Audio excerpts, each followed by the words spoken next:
it. So I'm just going to tell you a little bit about why I'm here. And that goes to the second slide. We're hiring for the wrong skills. I discovered that folks are still hiring for technical skills or other skills that they're not as relevant in Agile teams, right? So what do we need to hire for? What do we need to start looking for when we're hiring for a team? And the second thing is, who makes the decision? I had people join my team that it was like, oh, hey, Mary is starting on Tuesday. It's like, oh, who's Mary? Oh, it would have been nice to meet Mary and interview her and maybe get to know her if she's going to be working together with me. And those were just really frustrating to me. And so that's why I developed this talk. I've got over 25 years of experience in technology, been 10 years Agile, starting off at product owner at NASA, rescuing a failed project. That was a really fascinating story. But I've seen firsthand when hiring goes wrong and what's really required for teamwork to happen. So I've researched deeply, like the Richard Hackman stuff, the Google Aristotle study, Patrick Lencioni's work, and other leadership development profile work, Keegan's work, and put together this talk to try to help us hire better and understand that. So I told you a little bit about this, like you weren't even involved in selecting your 2 new teammates. So frustrating. Earlier this year when I was interviewing, I had 2 30-minute phone calls and they were like, we love you, we want to hire you. And I was like, wait, I didn't get to ask any questions. I didn't get to meet the team. They're like, no, we always make good decisions with 2 30-minute interviews. I was like, yeah, you do, but well, what about me? So I felt like there was something really, really wrong with this hiring process. So why do we hire this way? And I link it back to this scientific management industrial age where Frederick Taylor was separating the thinkers from the doers, and he was a brilliant person, to think of all this stuff, and he designed experiments to determine optimal performance levels. He experimented with shovel design until he had a design that would allow workers to shovel for several hours straight. Well, the other side of the coin was, well, it didn't matter if you were 5'8" or 6'4", you still had the same shovel and you were still expected to do the same amount. But for the first time ever, managers were monitoring workers' performance and style and providing instructions and supervision to ensure that they're doing that most efficient way of working. So for the first time ever, there was a separation from the deciders and the thinkers and the doers. Now, you can read about his theories in detail, but he actually knew that what he was doing was reducing engagement. But he was accounting for that by paying more. So the legacy that we're paying for now is these strict job descriptions that aren't taking into account the whole human being. My experience is so different than Cherie's experience, is so different than anyone else's experience. Why are we still expecting to adhere to rigid job descriptions? Traditional managers are often used to just telling each individual on the team what to work on. Of course, this is creating a host of problems for Agile teams as managers try to figure out their new role here. But even now on LinkedIn, I see recruiters say, I'm looking for this kind of resource, like a Java programming resource. We have individual performance that's rewarded over team dynamics and delivery because the teaming aspect here is so new, and honestly, no one's thinking about that over individual performance. The reality is no one single individual can actually be successful at work anymore with the kind of work that we're doing, especially I know that Agile coaches feel this pain keenly, of course. There's a big conversation happening on LinkedIn about how Agile coaches can show their value. And what does that lead to? Lack of engagement. If management decides everything, and like you couldn't imagine the rest of the day, the whole team, when it was like, hey, Mary's starting on Tuesday, we were all like, oh, who's Mary? I didn't get to see her resume. What's her last name? Should we look her up on LinkedIn somehow? That creates disengagement, and disengaged workers cost 34% of their annual salary. There's lots and lots of decisions why we want to engage workers in the decisions, and that's because they'll stick around if you ask their opinion and oftentimes make much better decisions. Right? We can't have individual people making all the decisions anymore. It should be a team hiring decision for many, many different reasons. So we got to start hiring differently. 83% of workers say they now work in teams. For all the people that we work with, I'm sure it's almost 100%, and that over half of their time is spent actively working together. This is in a study of over 800 companies around the world. And as you well know, we need teams now to deliver continuously to customers, to sense and respond to market changes, to rapidly innovate and have a learning culture. And these are such different skills than just saying, I need a resource that's a Java programmer.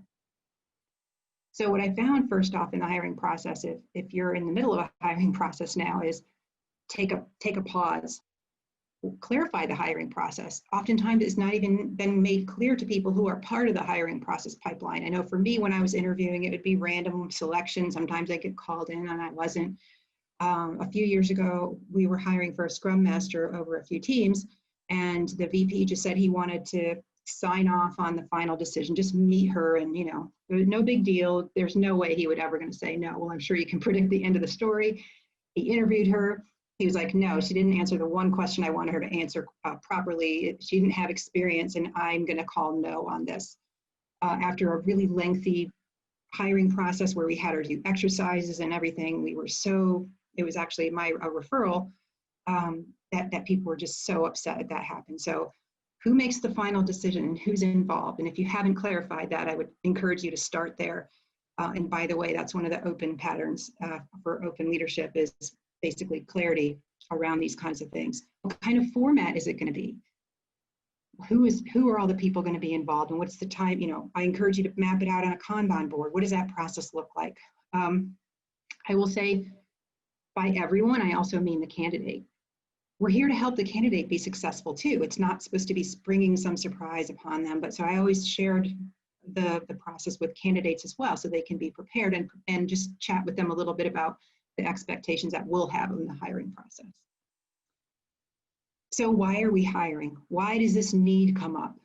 If you're hiring for tech skills, right, they age rapidly, or are we hiring for right now, or is this some need that we're going to have in the future, and how will this person fit into our plan, our strategic plan for the future? What problems is it solving for us to hire right now? But moreover, what behaviors and traits are we looking for in this person? So resumes, you can look at a bunch of them, I'm sure you have. They don't reveal the person's mindset. They don't reveal what kind of human that person is. And that's where we really have to start digging in and just understand that a resume is not going to tell you everything. So how can we get past just the resume? Here's what I've done. I've involved the whole team in candidates. Of course, you would look at some of the candidates, the ones that were just applying to whatever thing, and you could probably eliminate a lot of them, but a lot of them I just would send on to the team. I had a team of Agile coaches, and we would do a team review, and we would just time box the time, and we would just chat and decide together. For lots of course, Agile coaches and other skills, they may have shared stuff on GitHub and Twitter and LinkedIn. So find a way to bring more of their personality in. What kind of person are they? Are they going to align with our thinking?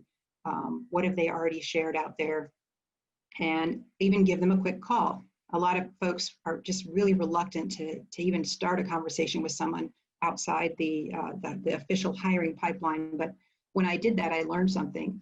The other thing you can do if it's not allowed in your company would be to have the recruiter, if that's in your pipeline, give the person a call and ask them that question, and just try to understand more about them than just the resume, maybe even before you screen them out when you have questions. So digging right in. What skills do we need for teamwork? Things like emotional intelligence, trust, ability to learn together, et cetera. And you can read these things. But a Google study actually showed that technical knowledge was not even at the top of the list of helping teams to be great. It was psychological safety, it was emotional intelligence, reliability, navigating roadblocks. It was those kinds of things. So we should be hiring for those things. These are, like, of course, lots and lots of double-blind studies. What personality traits are we looking for, right? Do they have empathy for others? So what wasn't important in the Google study? Actually, co-location didn't end up being important.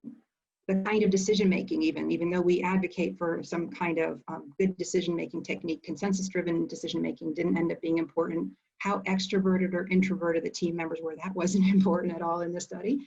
Or individual performance of team members wasn't, or even seniority, right? So thinking about these other soft skills that we often forget. So how are we going to, so to speak, test for these when we're hiring? So when you've got the candidate, imagine that you've got the candidate ready and you're preparing. So give them an assignment related to their day-to-day work. We had coaches run through a facilitation exercise, some kind of collaborative exercise. And it's interesting because at the end of one exercise, I paused and I asked the person if he would like some feedback. And he goes, no, thanks, I'm all good. And I was like, oh, well, if he's an Agile coach and he didn't actually want feedback, well, that may tell me a little bit about his mindset. And by the way, if you're on the interviewing side, if you suddenly ask for feedback, you'll find out a heck of a lot about the place you're interviewing. I began to do that about a year or two ago, and I just found it really invaluable to ask for feedback when you're going through the interview process. Look for if they're transparent with you, if they actually give you good feedback, if they're kind of like, you'll actually learn a lot about the process yourself. So delve into their thinking process. And I put here a lot of questions, and these are obviously not meant to be prescriptive questions, but more of an idea of how you could delve into their thinking, right? So for each of these slides, don't take these as prescription, but just think about it in your team, right? Emotionally intelligent candidates are powerful storytellers. They can describe a situation, analyze what happened, describe their mistakes, and even assess the road not traveled. So sometimes I would ask Agile coaches, hey, imagine you're starting on a new team. You've been told the team can't deliver anything at all. And what's the first thing you would do? And how many questions do they ask? Do they dig in and they just provide an answer right away? Or do they ask you a lot more questions? And then asking them to talk about a real challenge they had. I don't know who here has heard of the STAR interview format. It's popular with places like Google and Amazon and such. So the STAR format is useful. It's basically situation, task, action, result. The situation was we had a production incident. I coordinated with the external supplier because it was something else. Here's the action I took, and here's the result. The result was production incident was resolved in, an hour and a half, et cetera, impacted X number of customers. So that's a very popular interview format. I think in a complex world, if that person has never experienced that scenario, then they might be prompted to feel like they have to come up with something. So just be aware it's got its uses, but it's not an answer for everything. When Carol Dweck, if you've heard of Carol Dweck writing about the fixed mindset or genius mindset, it means that someone's ego is tied to their knowledge since they get energy from having all the answers. But that's not really what we need in a complex and changing world. So the leadership development profile calls these people as having an expert mindset. And that's the research that we're doing right now at Adaptivist in my new role. But so talk about their challenges. How do they respond to you?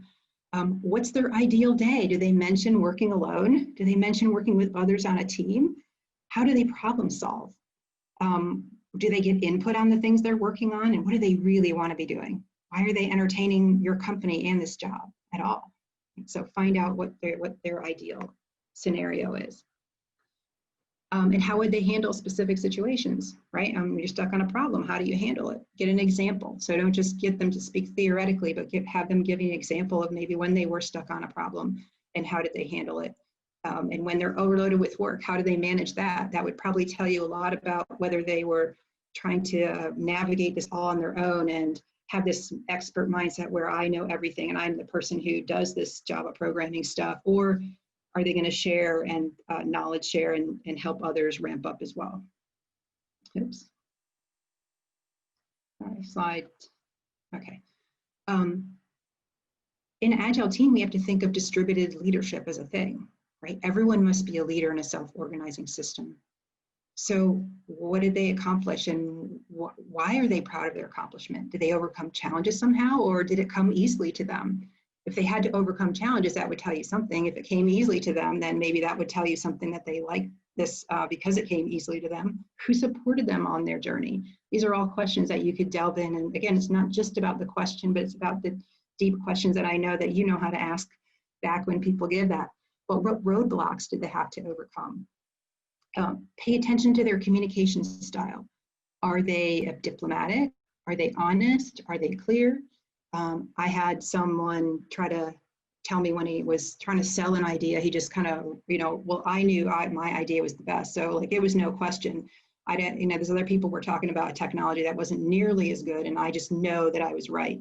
And he was just so convinced that he was right about that. And that told me a lot about his ability to get along with others on that team. As an Agile coach, especially, we think about mentoring others, coaching, lifting others up, but we need to do that in teams, no matter the role. So are they coaching and mentoring others? On a team, you might have people of various expertise. So depending on your need, you might want to ask this question, right? Common knowledge is so important to a team. Do they hoard? Do they hoard knowledge? Do they openly share? How do they share? Do they love to write? I had a guy who loved documentation in my previous company, and he would take it on himself to document everything. Are they active in communities and online? Right, that's other things about knowledge sharing. So for interpersonal skills and emotional intelligence, I believe that culture probably plays into this as well, right? So be aware of cultural differences, because someone may not be as passionate if they come from a culture as another culture. They may be more reserved, but still they should be willing to share their point of view. What I've done sometimes is say something that I believe might be controversial, to just put it out there, like, hey, I believe you can't impose upon a team any coaching, and ask them their opinion and feedback, and how you would handle a situation where you were assigned to a team and the team didn't want to be coached, how they would handle that. Are they open to sharing their opinion? What is their opinion? So try to watch these details in communication. And also, how much are they actually talking? Are you extracting it from them, or are they actually proactively communicating with you? I had a coach, and it was a really great coach, but this person was not a great proactive communicator, and ended up not, just kind of like going off on their own and not being involved in any of the team stuff. So I never knew what they were working on, and it ended up not being a great fit for the team overall, because that person didn't communicate proactively.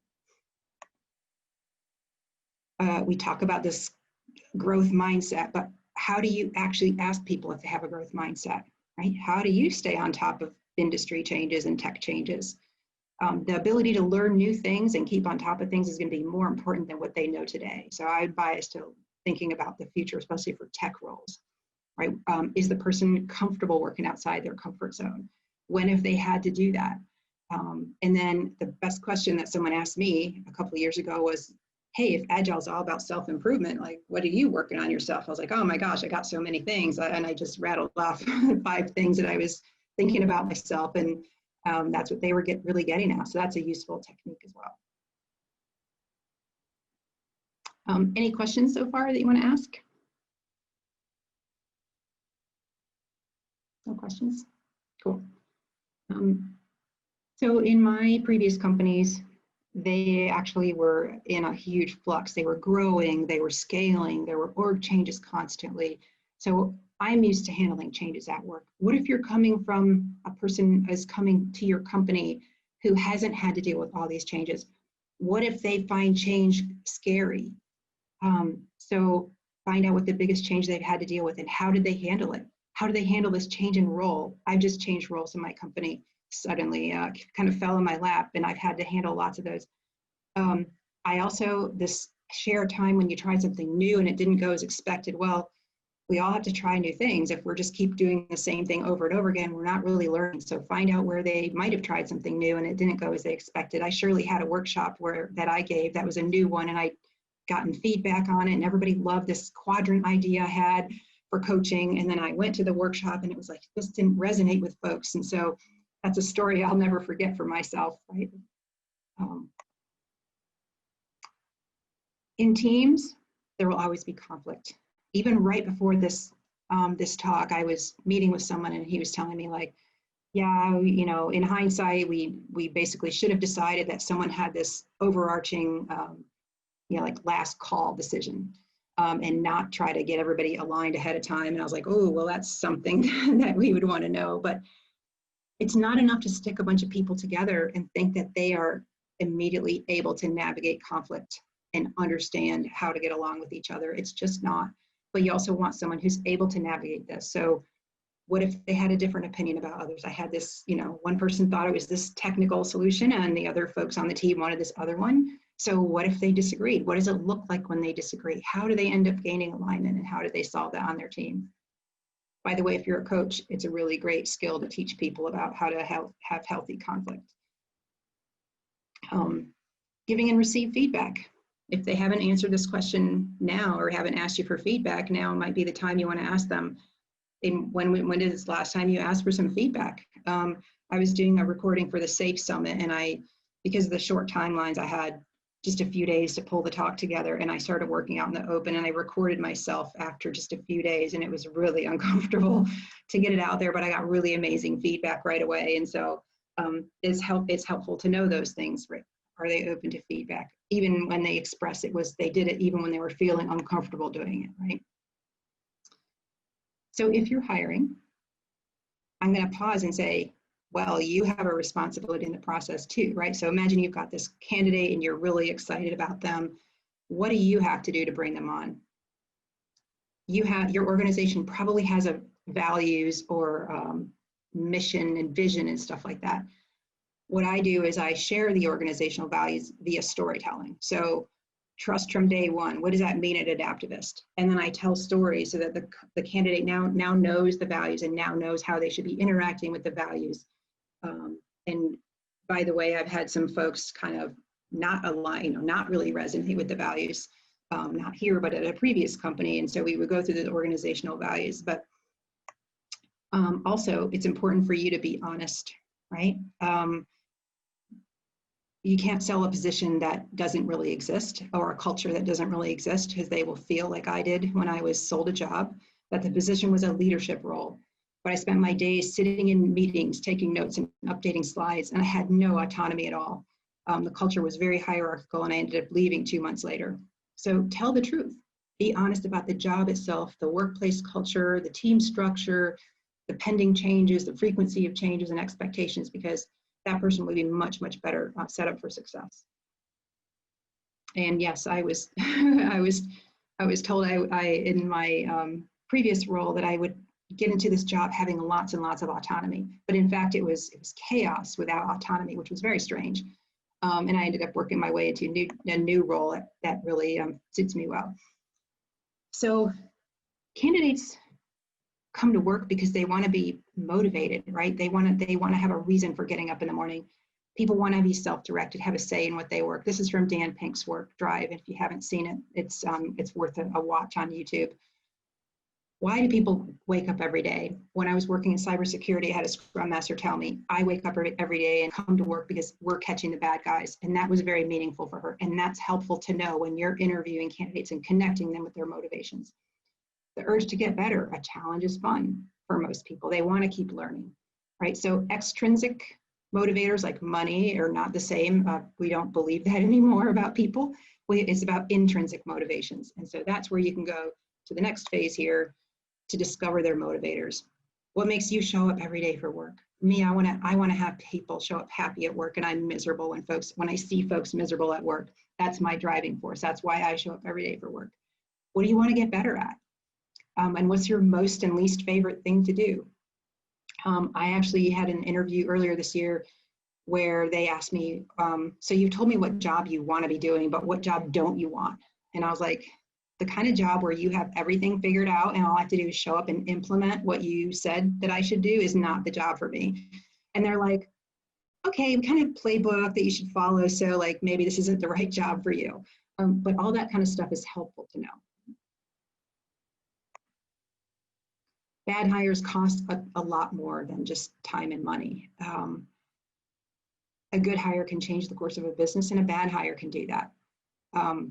Hiring the wrong person in any team or organization can end up costing the business a significant amount of time, money, and resources. And I had a boss who was a bully, the kind who yelled and cursed up a storm, and he was actually harassing folks. He was imposing physically and verbally. Many people complained, and because of him, they left the organization.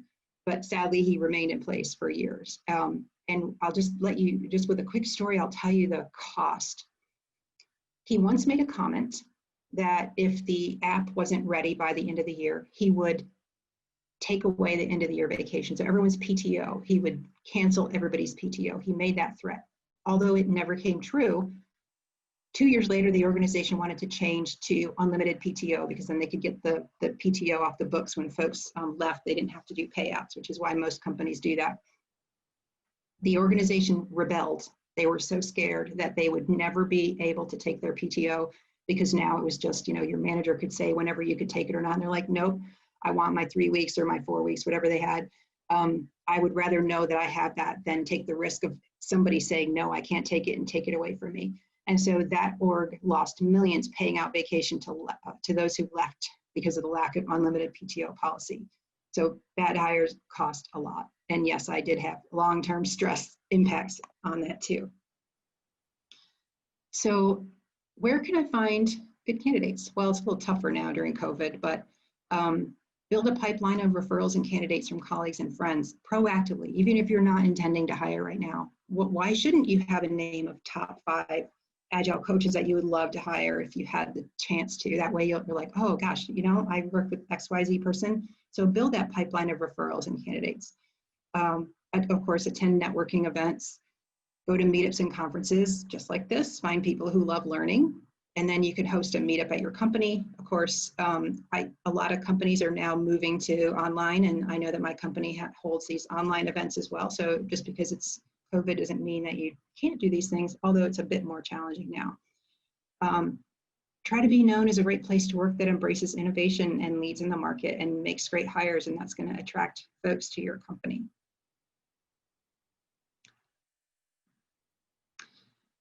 So I was getting feedback on this talk earlier this year, and one of the engineering managers at my previous company said, Heidi, why are you trying to cut me out of the process? She's like, I do the screening. I do, this is my job. And I was like, I'm not trying to leave you out, but instead bring other folks in, find ways of other people contributing to the hiring process. Why shouldn't they? They should be learning these skills too, as they'll be hiring folks later in their career. It's good to have a safe place to learn and discuss these things all together. They'll be bought into the hire at that point because it's not just everybody pre-screened out by the manager. And I had another question during a talk, well, what about biases and diversity? Well, the team can learn about biases and diversity when you're having this team chat around the candidate, right? It's valuable for people to think about bias, diversity. So empower the team to choose their own teammates. And instead of the manager making the final hiring decision, or maybe they just want the official sign-off, you could say, well, the team will propose the final candidate to the hiring manager, and the manager will have the final hiring decision. But find a way so the team is more involved. After all, if they're working on a team, who should rather help them be successful as someone who has actively had a say in throughout the process of buying into this person. It's so key, right? If you have a person start that nobody bought in. I actually had that scenario where the team said no to a person and the manager said yes to the person and they hired the person. Well, how it ended up not working out after a few months, obviously, because the team didn't want to hire that person. So avoid those mistakes and try to make good decisions by involving teams ahead of time. By the way, whole group process is one of those open leadership network patterns. If you want to go to openleadershipnetwork.com/patterns, you'll see all the patterns there they're useful for all scenarios. One thing I did say previously, and I'll bring up again, is that the woman that we ended up not hiring because the VP didn't want to hire her, we actually paused all hiring at that moment and we had a retrospective on those. And we said, well, how do we handle the scenario? So we don't want this to happen again where everybody's gung-ho on this person and then he says no. So we actually chatted and we changed our process around a little bit to make sure that that didn't happen again. So improve your hiring process iteratively. Oops, sorry. If people are still reluctant, ask for an experiment, right? Just say, well, let me get involved from the beginning. Find ways to get the team involved. Find ways to bring more collective insights. I actually had, once we did this exercise, someone that somebody knew. Well, I would have never known that somebody knew that candidate. And they were like, oh yeah, I know that person. So find ways to bring more collective insights. That provided lots of value. And then, like I said, the team provides the recommendation back to the hiring manager, even if the hiring manager wants to have the final say. It's so valuable. So the hiring experience doesn't just end with an offer. What happens when the person starts? So a good onboarding experience increases engagement. If your employees are not engaged, they're likely to go off and start working for the competition, taking all their knowledge with them and helping them, and you don't want that to happen. So highly engaged workers are less likely to leave. And how do you do that? Ask new hires how we can improve. I don't know how many of you do that, but we sit down and we, like after 30 days, hey, what do you wish you knew before starting? What did we not tell you? What needed to be documented? What did we forget to share with you as you started and as you were ramping up? And they would tell us, and then we would improve our documentation or our process. And how could we have improved the hiring experience, the whole candidate experience? And of course, from the candidate's perspective, it's not just us internally talking about, but now that they're inside, they can help us improve our hiring experience for future. So here are my takeaways. Get everyone involved in the hiring process. Don't let it just be a manager top down. Teams should be able to decide their teammates. And by the way, when teams decide their teammates, the understanding should be that they are now helping this particular person be successful by proposing this hire. They're now committing to help this person be successful in their job because they're saying that this is a great, they believe this is a great hire. Hire people for the real jobs they're going to be doing, right? We need to think about collective learning, collaborating, inspecting, and adapting. Those are the things that we need to be hiring for now. And then don't be satisfied with your hiring process the way it is. Reflect, learn, and improve continually. When I brought this idea to our recruiters in a previous company, they took the idea of the Kanban board and they ended up being a lot more efficient and effective with the hires that they did do. So spread the wealth across the organization for these practices so that we could improve. And you can connect with me on Twitter. You can find me on LinkedIn. I mentioned a couple times the Open Patterns, Open Leadership Network. So please feel free to navigate those. I'm happy to chat more about that if you want me to. And I'm going to stop sharing so I can chat with you if you have any questions. I'd love to hear from you. Awesome. Thanks, Heidi. That was so great. Please feel free to turn on your cameras so that we can take a look at each other face to face. And I know that some of you will have questions or comments. You've learned new things or Heidi's made you wonder. So love to hear from you.